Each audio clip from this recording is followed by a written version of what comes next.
Chapter 1. The Laugh. My name is John.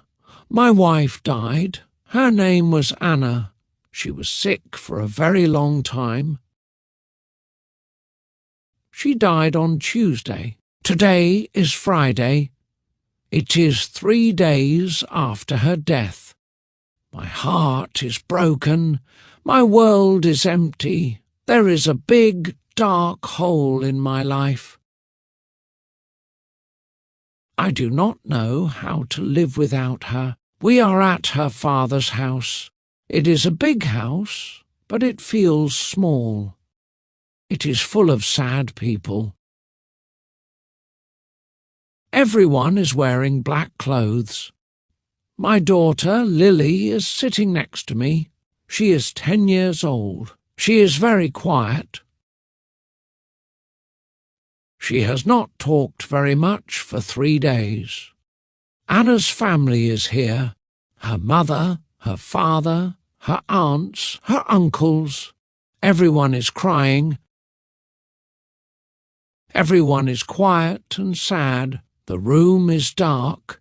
The curtains are closed. The only sound is people crying softly. I look at the floor. I feel nothing. Then Anna's brother, Mark, starts to talk. Mark is a good man, but he talks a lot. He wants to make people feel better. He starts to tell a story. He wants to share a happy memory of Anna. He talks about when they were small children. He tells a story about a goat. A small white goat at his grandfather's farm. He says, Anna wanted to ride the goat. She thought it was a horse. She climbed on its back. The goat was very angry. It ran fast. It ran into a wall. Boom! Anna fell into a big pile of mud. He continued the story. She was not hurt, but she was all brown. She was covered in mud. She looked like a small mud monster. Mark was laughing. He wanted us to laugh, but the room was silent. I thought about the story. I thought about Anna in the mud. I thought about her small, angry face. A sound came out of my mouth. It was not a big laugh. It was a small sound, a small smile. My mouth smiled. I could not stop it. I smiled. Chapter 2. The Whispers. In this silent, sad room, my smile was very loud. It was like a gunshot. Everyone stopped. Everyone turned. Everyone looked at me. Mark stopped talking. The room was dead silent. I quickly put my hand to my mouth, but it was too late. I looked at my daughter, Lily. She was staring at me. Her eyes were very big. She had no tears. She just looked at me with shock. Then her face changed. Her eyes filled with big, wet tears. She put her hand on her mouth. She stood up. She ran out of the room. I felt cold. I looked at Anna's mother. She was a strong woman. She was sitting in a big chair. She was looking at me. Her face was angry. She turned her head away from me. Then the whispers started. I heard them. The people in the room were not quiet. They wanted me to hear. An aunt said, "Did you see that?" He smiled. Her friend whispered, "He is happy. He is relieved she is gone." I heard another voice, a man, Anna's uncle. He said, "I knew it." He never loved her. He did not cry at the funeral. Now he is laughing. The words were like knives. I did not move. I just sat on the chair. I was a stone. My wife's family thinks I am a monster. They think I am happy. My small smile ruined everything. I wanted to stand up. I wanted to scream, but I could not speak. Chapter 3. The Lonely Father. We went home. The next few weeks were the worst of my life. My house was a prison. It was full of Anna. Her clothes were still here. Her books were here. Her smell was here. But she was gone, and my daughter was gone too. Lily was in the house, but she was not with me. She stayed in her room. She kept her door locked. She did not talk to me.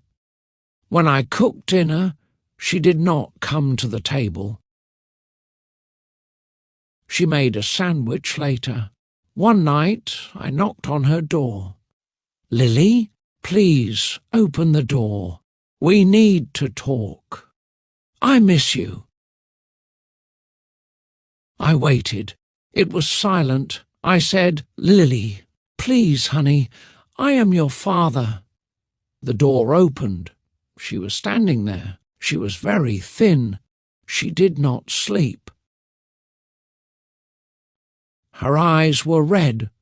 She looked at me. Her eyes were like her mother's eyes. They were cold. She said, "No, you are not my father."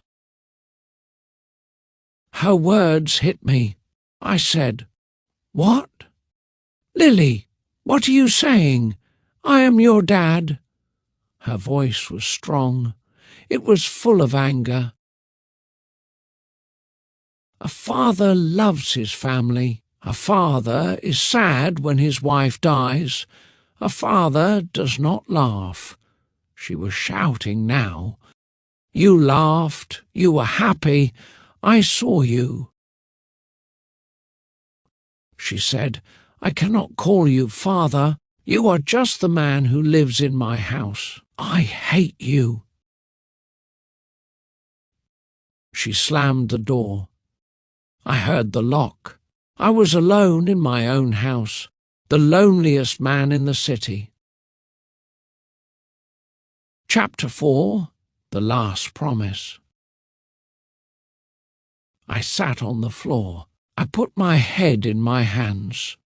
I cried. I cried for my wife. I cried for my daughter. I was so broken. They were wrong. They did not know the truth. They did not know about Anna's last promise. I thought about the hospital. Last week, Anna was very sick. She was very weak. The room was white. The room smelled like medicine. I sat next to her bed. I held her hand. Her hand was very thin and very cold. She was in pain, but she was still my Anna. She smiled at me. It was a weak smile. She said, "John, I want to tell you something." "It is very important," I said. "What is it, my love? I am here." She tried to laugh. It was a small, dry cough. She said, "I was thinking about my brother, Mark. He is a good man, but he is so stupid." I was surprised. "Stupid? Why?"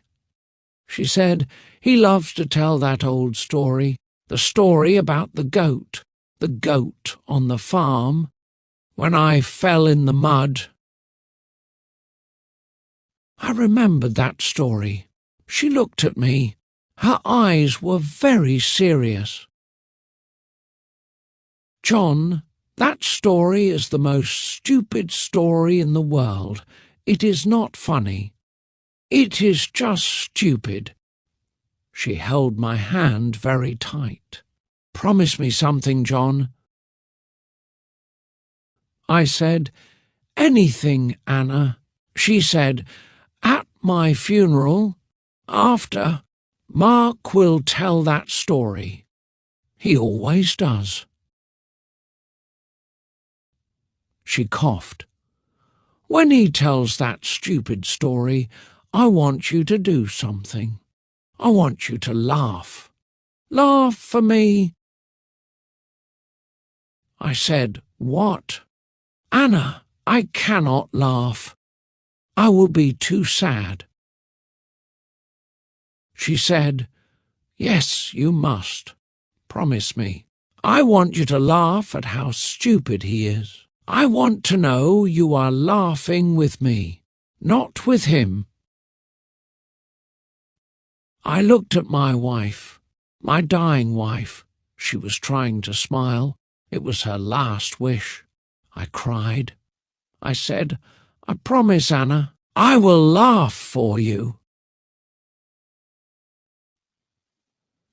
I sat in the dark hallway. My daughter was in her room. She hated me. My wife's family hated me. I kept my promise to Anna, but my promise destroyed my life. I laughed for my wife, and I lost my daughter.